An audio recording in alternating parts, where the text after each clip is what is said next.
Hey friends, welcome back to my channel. If you're new and you're stopping by for the first time, welcome.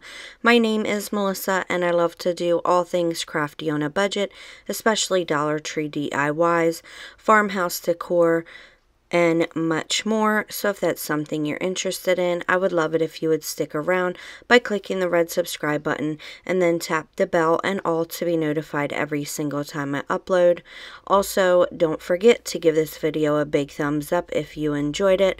Those thumbs up really help my channel to grow, and it helps YouTube just to notice me a bit more, and it also tells YouTube the type of videos you enjoy so that they can put out content that you would click on.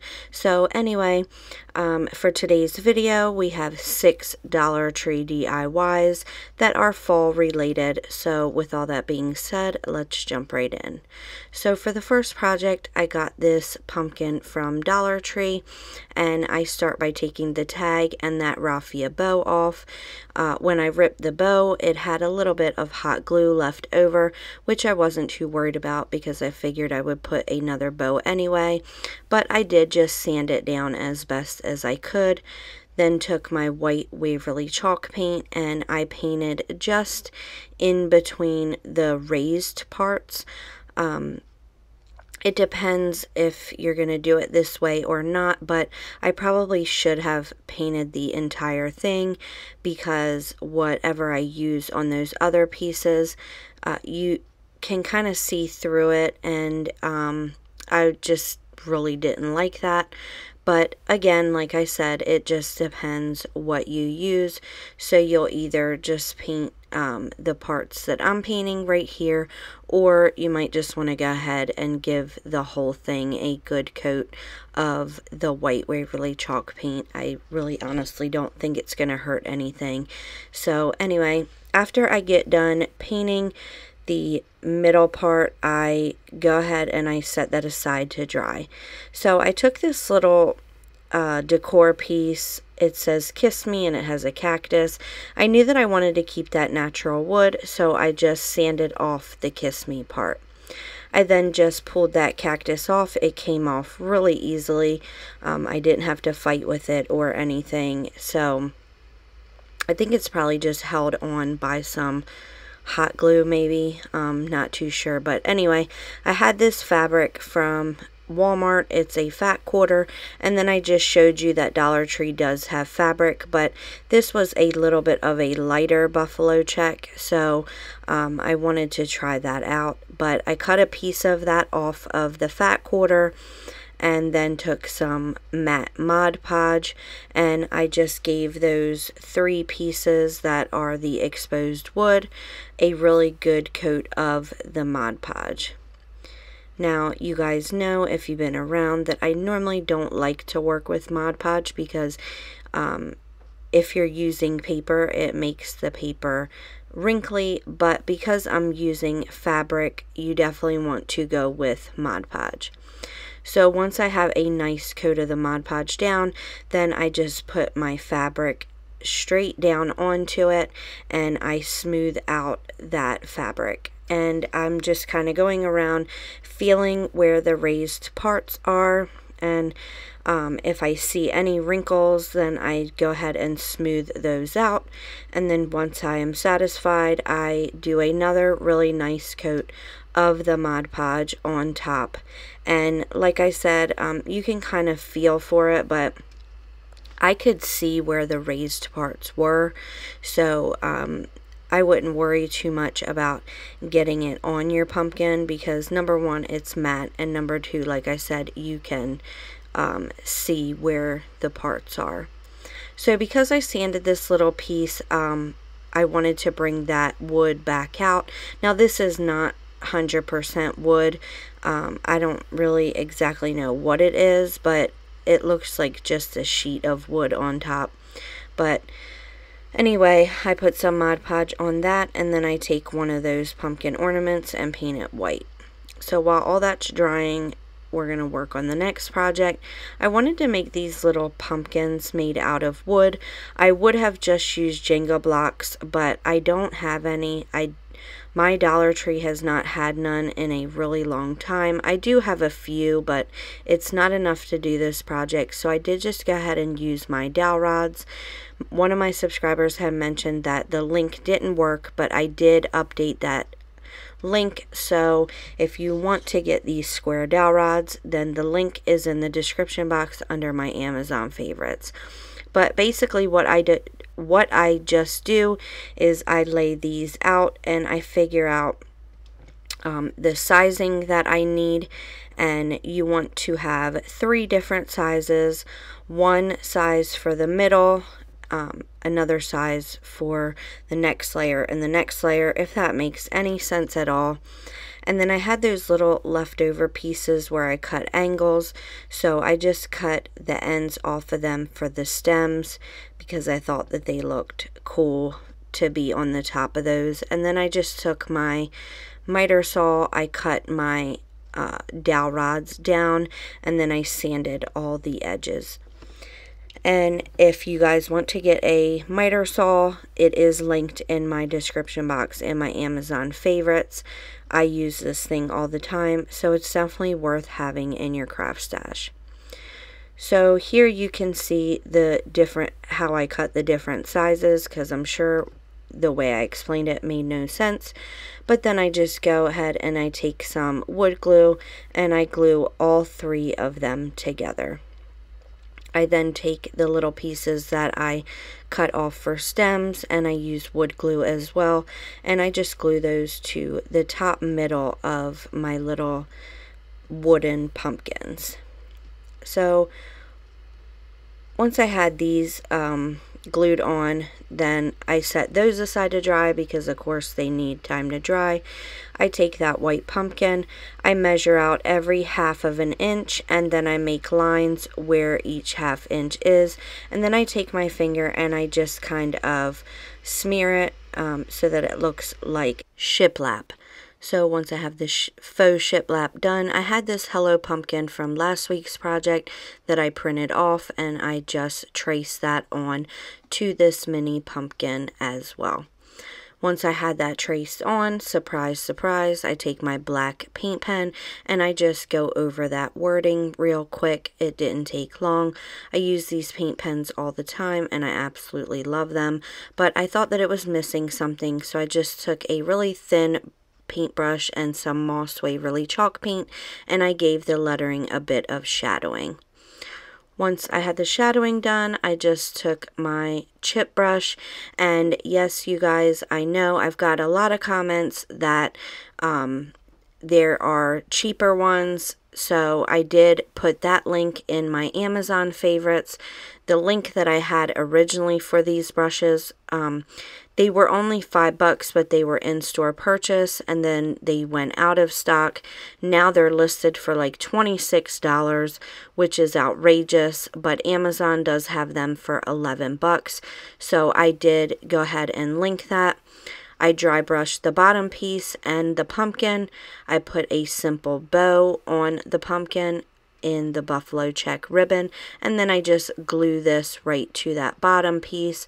I figured that this could be a really nice piece for your tiered tray, and I'm really excited with the way that one came out. So once I was done that little pumpkin, I just take my utility knife onto the pumpkin we put fabric on, and I just very slowly go around those pieces. And because the Mod Podge is nice and dry and it kind of like hardens up, then when you go to cut it, it cuts really, really nicely. Just be careful, because when you're going around some edges, if you don't get it directly onto the outside line of the raised part, then some will come off. So just be careful. I went slow. I did speed this clip up. That's why it looks like I'm going fast, but I just sped the clip up, and then once I had little spots that were kind of hard to get with my utility knife, I just took those little mini scissors and I cut the rest off. I then again take my chip brush and some Ink Waverly chalk paint. I just give that some dry brushing around all the edges, including the fabric. I make a simple bow, and then I put a bow at the top. and that one is quick and easy as well. I really love quick and easy projects that look high-end, so let me know in the comments down below what you guys think. Moving on to the next project, we have our little pumpkins. So I knew that I did not want these the exact same color. So for one pumpkin, I took my Kona stain, and this does have polyurethane in it so that it's a bit shiny, and I gave one of them a really good coat of that. I gave one of them a really good coat of the white Waverly chalk paint. And I did do front and back for all of them just to be safe. Again, I thought this was another really cute tiered tray decor piece or pieces. So I wanted to do both sides. But I did also paint one of them with the Moss Waverly chalk paint. I then just went on my computer to Word, I typed up this wording, and then I traced it onto each one. Now for the one with the stain, I knew that it wouldn't work with my graphite paper, so I just took some chalk, rubbed it on the back, and then I transferred it that way. So if you have a piece that's black or dark and your graphite paper won't transfer it, just use some chalk and trace it that way, and it works like a charm. So for the white pumpkin, I did take my black paint pen, I went over that wording, and then for the other two, I used my white paint pen and went over that wording, and then painted the stems with some Truffle Waverly chalk paint. So once that was all dry, I did want to mention too, I did just put some faux greenery underneath the two. I thought that they were missing something, so if you're uncomfortable doing that, just print it off and trace it. But for the stained one and the green one, I did dry brush with some white as well as the stem on the white pumpkin, and then the white pumpkin I did dry brush some ink Waverly chalk paint all the way around just to give it some contrast and some dimension. I then just made 3 simple bows, and I glued those to the top of the stems. I will leave a bow tutorial in the cards up above, so look in the right hand corner and I will leave a bow tutorial. Moving on to this truck, I am so excited for this one. I have seen this done before, but not the way that I'm getting ready to do it. So anyway, I start by cutting these pumpkins off. They're really thin wood, so all you have to do is just flip it over, score where the pumpkin meets the truck, and then it'll pop right off. I then take a crate from Dollar Tree, I put a little bit of wood glue and some hot glue on the edges, and then I glue that to one of the trucks, and then I hold this truck on there. Originally I wanted my crate to sit a bit higher, but later on I do go ahead and take that off and put the crate a little bit lower. But in the meantime, I take some popsicle sticks, and these are large popsicle sticks. I hold it up to where like the window is, and then to the top of the crate. I then cut a bunch of pieces so that we have something to make this 3-dimensional. After that, I glued the other side on, and I took the popsicle sticks that I had cut down, and I just take them and I go all along that front part with my popsicle sticks. And I did just use hot glue. So these had some cracks in them, and Star Bonder was nice enough to send me some glue, so I do go ahead and use that. This is gap filler, and I just take that gap filler and I go in between where there are a few gaps, and I just fill those gaps in, let it dry, and then I take my truck outside and I give it a really good coat of my hammered spray paint, and I believe it's by Rust-Oleum, but I do get that at Walmart, and as usual I let that dry.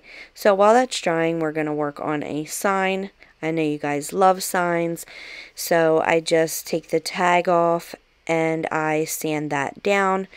I then just vacuum up the dust, and these dowel rods are a bit bigger than I usually use, so I believe these are a 1/4 inch. I'm going to check, and I will leave all the information for each project down below in the description box. So if you want to get a bigger dowel rod for frames, then that's up to you.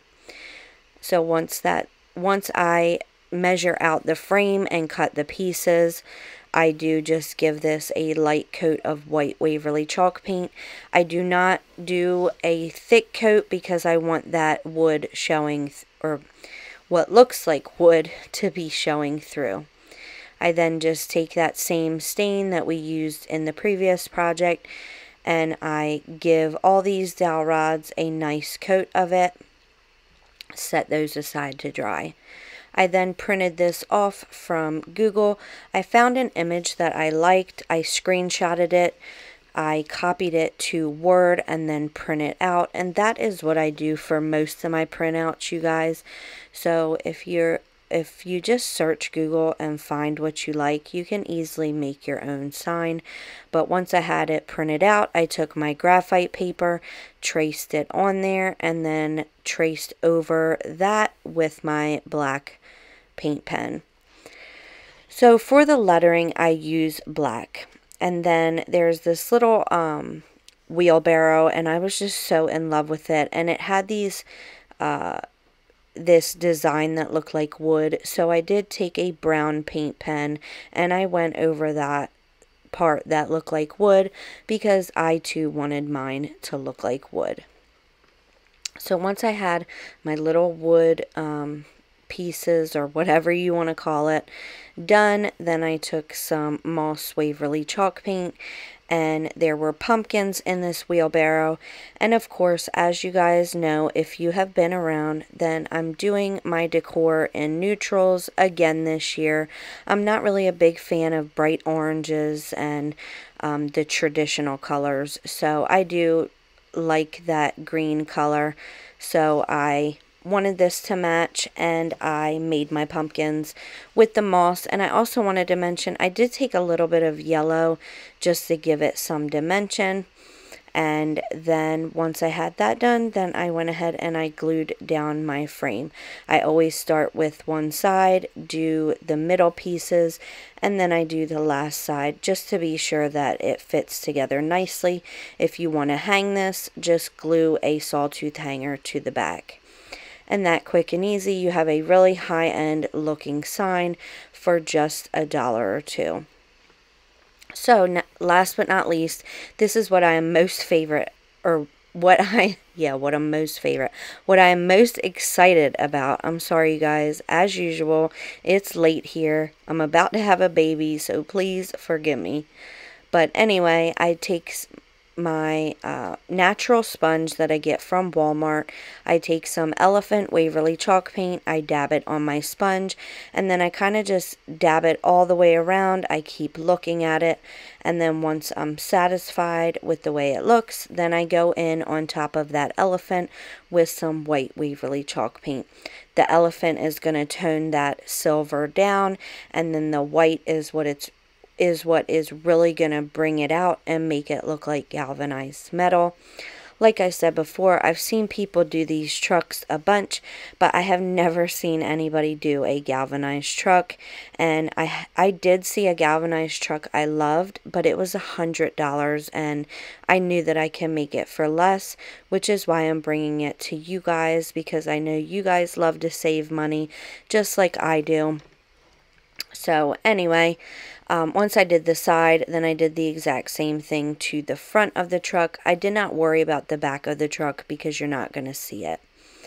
Once I had the galvanizing done, I do go in with some ink Waverly chalk paint, and I just go around the tires, and I leave the middle part with the galvanized metal, because if you've ever seen an old truck, usually they have galvanized metal hubcaps. I then go to the front, and I didn't want one big window, so I give this 2 little windows, and I'm really happy that I didn't do one big window because I really like the way that this turned out. But I did just freehand that, so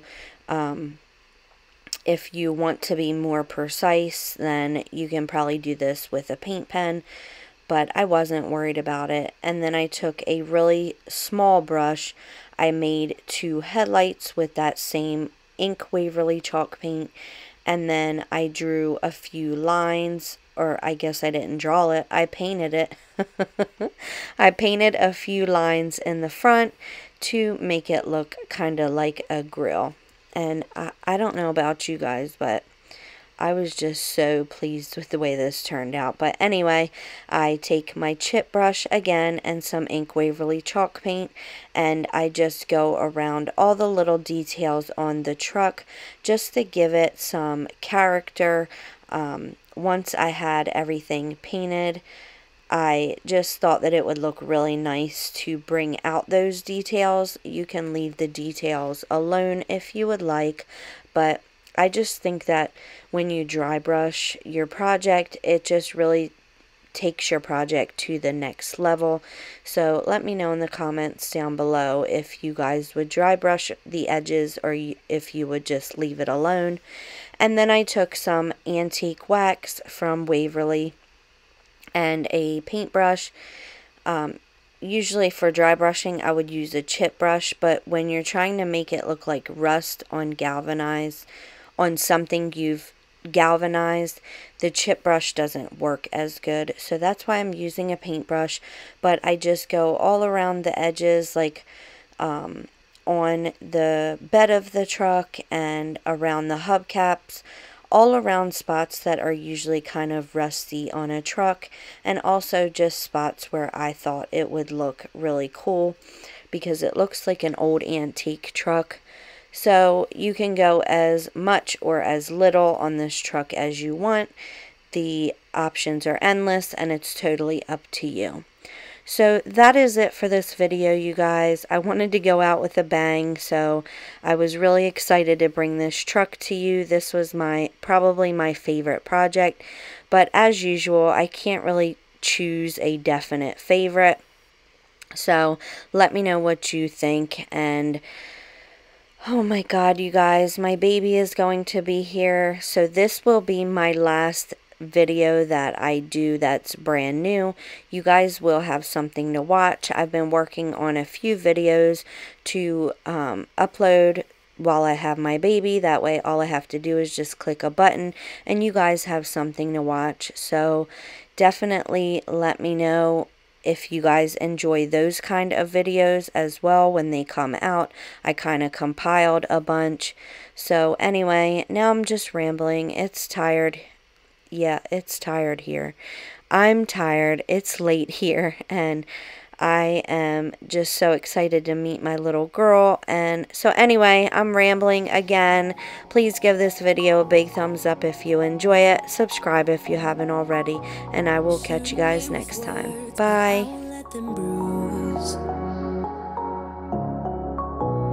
Even though it hurts, I won't show it to you, 'cause it will ricochet.